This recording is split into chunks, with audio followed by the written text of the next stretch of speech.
ತಪ್ಪಿನ ಅರಿವಾಯ್ತಾ ಈಗ ಪಶ್ಚಾತ್ತಾಪನ ದರ್ಶನ್ಗೆ ಕಾಡ್ತಾ ಇದೆಯಾ ಆ ನೋವು ಜೈಲ್ ಸಿಬ್ಬಂದಿಗೆ ಹೇಳಿದ್ದೇನು ಜೈಲಿನಲ್ಲಿ ದಾಸನ ಮೌನ ಇದೇ ಕಾರಣವಾಯ್ತಾ ಇದು ಡಿ ಗ್ಯಾಂಗ್ ಜೈಲ್ ಡೈರಿಯ ಸ್ಟೋರಿ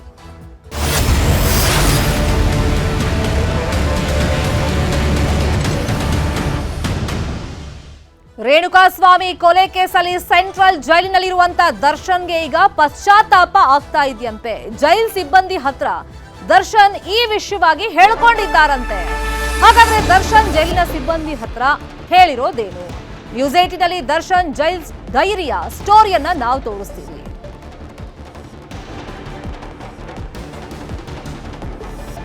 ಅಲ್ಲ ಸಹ ಕೈದಿಗಳ ಜೊತೆಯಲ್ಲಿ ದರ್ಶನ್ ಬೆರೀತಾ ಇಲ್ಲ ಯಾರ ಜೊತೆನೂ ಮಾತಾಡ್ತಾ ಇಲ್ಲ ನಿಮ್ ಸಹವಾಸದಿಂದಲೇ ಹಿಂಗಾಯ್ತು ಅಂತೆಲ್ಲ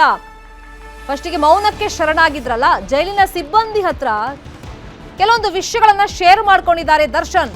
ಸಹವಾಸ ದೋಷಕ್ಕೆ ಪಶ್ಚಾತ್ತಾಪವನ್ನ ಪಡ್ತಾ ಇದ್ದಾರಂತೆ ದಾಸ ಜೊತೆಯಲ್ಲೇ ಇದ್ರೂ ಕೂಡ ವಿನಯ್ ಟೀಮ್ ನಿಂದ ದೂರ ಆಗ್ಬಿಟ್ಟಿದ್ದಾರೆ ಅಂದ್ರೆ ಮೌನಕ್ಕೆ ಶರಣಾಗಿದ್ದಾರೆ ನಿಮ್ ಸಹವಾಸ ಬೇಡ ನಿಮ್ ಹತ್ರ ನಾನು ಮಾತಾಡಲ್ಲ ಅಂತ ಹೇಳಿ ಅಂತರವನ್ನ ಕಾಯ್ದುಕೊಂಡಿದ್ದಾರೆ ದರ್ಶನ್ ನಾನ್ ತಪ್ಪು ಮಾಡ್ಬಿಟ್ಟೆ ಜೊತೆಗಿದ್ದವರ ಮಾತನ್ನ ನಾನು ಕೇಳ್ದೆ ನಾನು ಕೆಟ್ಟೆ ಅಂತ ದರ್ಶನ್ ಹೇಳ್ಕೊಂಡಿದ್ದಾರಂತೆ ವಿನಯ್ ಟೀಮ್ ಇದೆಯಲ್ಲ ಪ್ರಚೋದನೆ ಕೊಡ್ತು ಅದೇ ಕಾರಣ ಆಯ್ತು ಈ ಘಟನೆಗೆ ಅಂತ ಹೇಳಿ ಈಗ ಬೇಸರವನ್ನ ವ್ಯಕ್ತಪಡಿಸ್ತಾ ಇದ್ದಾರೆ ಪಶ್ಚಾತ್ತಾಪವನ್ನ ಪಡ್ತಾ ಇದ್ದಾರೆ ಜೈಲ್ ಸಿಬ್ಬಂದಿ ಹತ್ರ ಹೇಳಿಕೊಂಡು ದರ್ಶನ್ ಪಶ್ಚಾತ್ತಾಪವನ್ನ ಪಡ್ತಾ ಇದ್ದಾರಂತೆ ಇದೇ ವಿಚಾರವಾಗಿ ಇನ್ನಷ್ಟು ಡೀಟೇಲ್ ಆಗಿ ಇನ್ಫಾರ್ಮೇಶನ್ ಕೊಡೋದಕ್ಕೆ ನೇರ ಸಂಪರ್ಕದಲ್ಲಿ ಕನೆಕ್ಟೆಡ್ ಇದ್ದಾರೆ ನಮ್ಮ reporter Gangadhar Vagata from the day ಒನ್ನೇ ನಾವು ನೋಡಿದ್ವಿ ದರ್ಶನ್ ಸಹ ಕೈದಿಗಳ ಜೊತೆಗೆ ಅಂದ್ರೆ ಅವ್ರ ಜೊತೆನೆ ಕೊಲೆ ಮಾಡಿರುವಂತ ಆರೋಪಿಗಳಿದಾರಲ್ಲ ಅವ್ರ ಜೊತೆ ಮಾತಾಡ್ತಾ ಇಲ್ಲ ನಿಮ್ ಸಹವಾಸದಿಂದ ನನಗೆ ಹಿಂಗಾಯ್ತು ಅಂತ ಬೇಜಾರಾಗಿದ್ರು ಅಂತ ಎಸ್ಪೆಷಲಿ ವಿನಯ್ ಟೀಮ್ ಪ್ರಚೋದನೆ ಅಂತ ಹೇಳ್ಕೊಂಡಿದಾರಲ್ಲ ಯಾವೆಲ್ಲ ಮಾಹಿತಿಯನ್ನ ಜೈಲ್ ಸಿಬ್ಬಂದಿ ಹತ್ರ ಅಧಿಕಾರಿಗಳ ಹತ್ರ ಶೇರ್ ಮಾಡ್ಕೊಂಡಿದಾರಂತೆ ದರ್ಶನ್ ಶರ್ಮಿತಾ ಶೆಟ್ಟಿ ರೇಣುಕಾಸ್ವಾಮಿ ಕೊಲೆ ಪ್ರಕರಣದಲ್ಲಿ ಜೈಲಲ್ಲಿರುವಂತಹ ನಟ ದರ್ಶನ್ ಏನಿದ್ದಾರೆ ಇವತ್ತಿಗೆ 12 ದಿನ ಆಯಿತು ಈಗ ಈ ಒಂದು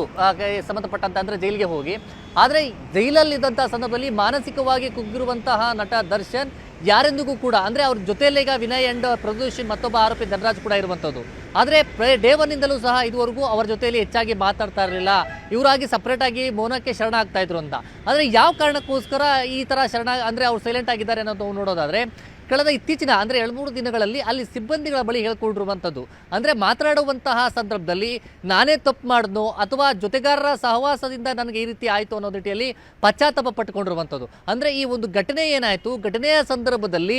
ವಿನಯ್ ಅಂಡ್ ಟೀಮ್ ಏನಿದೆ ಅವರೆಲ್ಲರೂ ಸಹ ಅಂದರೆ ಅವತ್ತು ಪಟ್ಟಣಗೆರೆ ಶೆಡ್ನಲ್ಲಿ ಇವರು ಹಲ್ಲೆ ಮಾಡುವಂತಹ ಸಂದರ್ಭದಲ್ಲಿ ಅವರು ಕೂಡ ಹೆಚ್ಚಾಗಿ ಪ್ರಚೋದನೆಯನ್ನು ಮಾಡಿದ್ರು ಬಿಡಬೇಡಿ ಹೊಡೀರಿ ಅನ್ನೋ ರೀತಿಯಲ್ಲಿ ಪ್ರಚೋದನೆಯನ್ನು ಮಾಡಿದ್ರು ಅದರಿಂದ ಅವರು ಪ್ರಚೋದನೆಗೊಳಗಾಗಿ ಅವರು ಇನ್ನಷ್ಟು ಹಲ್ಲೆ ಮಾಡುವಂಥ ಪರಿಸ್ಥಿತಿ ಆಯಿತು ಅನ್ನೋ ರೀತಿಯಲ್ಲಿ ಹೇಳಲಾಗ್ತಾ ಇದೆ ಆದರೆ ಅಲ್ಲಿ ಜೈಲು ಸಿಬ್ಬಂದಿಗಳ ಬಳಿ ಇವರು ಹೇಳ್ಕೊಂಡಿರುವಂಥದ್ದು ಏನಂತಂದರೆ ನಾನು ತಪ್ಪು ಮಾಡಿಬಿಟ್ಟು ಅಥವಾ ಈ ಥರ ಆಯಿತು ಅಥವಾ ಇವರ ಜೊತೆ ಅವರ ಒಂದು ಮಾತನ್ನು ಕೇಳಿ ನಾನು ಕೆಟ್ಟನೋ ಸಹವಾಸದಿಂದ ಎಲ್ಲ ಸಂದರ್ಭಗಳಲ್ಲಿ ಈ ರೀತಿಯ ಪರಿಸ್ಥಿತಿ ಬಂತು ನನಗೆ ಗೊತ್ತಿಲ್ಲ ಒಟ್ಟಲ್ಲಿ ಈ ಘಟನೆಯಿಂದ ನಾನು ಈ ಥರ ಜೈಲಲ್ಲಿ ಬರುವಂಥ ಪರಿಸ್ಥಿತಿ ಉಂಟಾಯಿತು ಮತ್ತೊಮ್ಮೆ ಈ ರೀತಿ ಮಾಡೋದಿಲ್ಲ ಅನ್ನೋ ರೀತಿಯ ಮಾತುಗಳನ್ನು ಅಲ್ಲಿ ಹೇಳ್ಕೊಂಡಿದ್ದಾರೆ ಅಂತ ಹೇಳಲಾಗ್ತಾ ಇದೆ ಅದರ ಜೊತೆಯಲ್ಲಿ ಈ ಒಂದು ಘಟನೆಯಿಂದ ಮಾನಸಿಕವಾಗಿ ಕುಗ್ಗಿರುವಂಥ ನಟ ದರ್ಶನ್ ಜೈಲಲ್ಲಿ ಯಾರ ಜೊತೆಗೂ ಹೆಚ್ಚು ಮಾತನಾಡ್ತಾ ಇಲ್ಲ ಅವರಾಯಿತು ಮತ್ತೆ ಕೆಲ ಕಥೆ ಆಧಾರಿತ ಪುಸ್ತಕಗಳನ್ನು ಓದ್ಕೊಂಡು ಅಲ್ಲಿ ಅವರು ಇರುವಂಥದ್ದು ಮತ್ತೆ ಜಾಸ್ತಿ ಅವರು ವರ್ಕೌಟ್ ಕೂಡ ಅಲ್ಲಿ ಅಂದರೆ ಪ್ರತಿನಿತ್ಯ ಜಿಮ್ ಮಾಡ್ತಾ ಇದ್ದಂಥ ದರ್ಶನ್ ಜೈಲಲ್ಲಿ ವರ್ಕೌಟ್ ಕೂಡ ಮಾಡ್ತಾ ಇಲ್ಲ ಅಂದರೆ ವ್ಯಾಯಾಮ ಕೂಡ ಮಾಡದೆ ಅವರು ತಟಸ್ಥವಾಗಿ ಮೌನಕ್ಕೆ ಶರಣಾಗಿ ಮಾನಸಿಕವಾಗಿ ಅಲ್ಲಿ ಕುಗ್ಗಿರುವಂಥ ದರ್ಶನ್ ಸೆಲ್ಲಲ್ಲಿ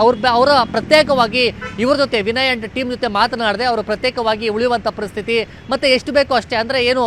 ಮಾತನಾಡುವಂದರೆ ಕಾಮನ್ ಆಗಿ ಒಂದೇ ಬ್ಯಾರಕಲ್ಲಿ ಇರ್ತಾರೆ ಅಂದರೆ ಹೆಚ್ಚಾಗಿ ಅವ್ರ ಜೊತೆ ಒಡನಾಟವನ್ನು ಬೆಳೆಸ್ಕೊಳ್ತಾ ಇಲ್ಲ ಇವರೇ ಸರಣ ಅಂದರೆ ನನ್ನಿಂದಲೇ ಈ ರೀತಿ ಆಗಿರ್ಬೋದು ಅಥವಾ ಇವರಿಂದ ಮಾತುಕತೆ ಈ ಥರ ಆಯಿತು ಒಟ್ಟಲ್ಲಿ ನನ್ನಿಂದ ಒಟ್ಟಾರೆ ಒಂದು ಘಟನೆ ಆಗಿ ಅನುಭವಿಸುವಂಥ ಪರಿಸ್ಥಿತಿ ಆಗಿದೆ ಅಂತೇಳಿ ಅವರು ಬ್ಯಾರಕಲ್ಲಿ ಪ್ರತ್ಯೇಕವಾಗಿ ಉಳಿದಿದ್ದಾರೆ ಮತ್ತು ಕೂಡ ನಟ ದರ್ಶನ್ ಅವರ ಆಪ್ತರು ಕೂಡ ಅಲ್ಲಿ ಜೈಲಿಗೆ ಹೋಗ್ತಾ ಇದ್ದಾರೆ ಈ ರೀತಿಯಾಗಿ ಅಲ್ಲಿ ಜೈಲಾಧಿಕಾರಿಗಳಿಗೆ ಸಮಸ್ಯೆಗಳಾಗ್ತಾ ಇರುವಂಥದ್ದು ಅದನ್ನು ಮೇಂಟೈನ್ ಮಾಡೋಕೆ ಇವರು ವಿಸಿಟರ್ ಸೆಲ್ಗೆ ಬಂದಂಥ ಸಂದರ್ಭದಲ್ಲಿ ಕೈದಿಗಳು ಬೇರೆಯವರು ಎಲ್ಲ ಕೂಡ ಅಲ್ಲಿ ಹಿಂದೆ ಓಡ್ ಬರ್ತಾರೆ ಹಾಗಾಗಿ ಮೇಂಟೈನ್ ಮಾಡೋದು ಕಷ್ಟ ಆಗ್ತಾ ಇರುವಂಥದ್ದು ಒಟ್ಟಲ್ಲಿ ಶರ್ಮಿತಾ ಅದನ್ನ ಅವಕಾಶಗಳನ್ನ ಸ್ವಲ್ಪ ಅಷ್ಟು ಕಡಿಮೆ ಮಾಡಬೇಕು ನಿಟ್ಟಿನಲ್ಲಿ ಈಗ ಜಿಲ್ಲಾಧಿಕಾರಿಗಳು ಮುಂದಾಗಿರುವಂಥದ್ದು ಶರ್ಮಿತಾ. ಕನ್ನಡಿಗರ ಮೆಚ್ಚಿನ ನಿಮ್ಮ ನ್ಯೂಸ್ 18 ಕನ್ನಡ ಈಗ ವಾಟ್ಸ್ಆಪ್ನಲ್ಲಿಯೂ ಲಭ್ಯ. ಕರ್ನಾಟಕ ಮತ್ತು ದೇಶ ವಿದೇಶದ 360 ಡಿಗ್ರಿ ಸುದ್ದಿ ವಿವರವನ್ನ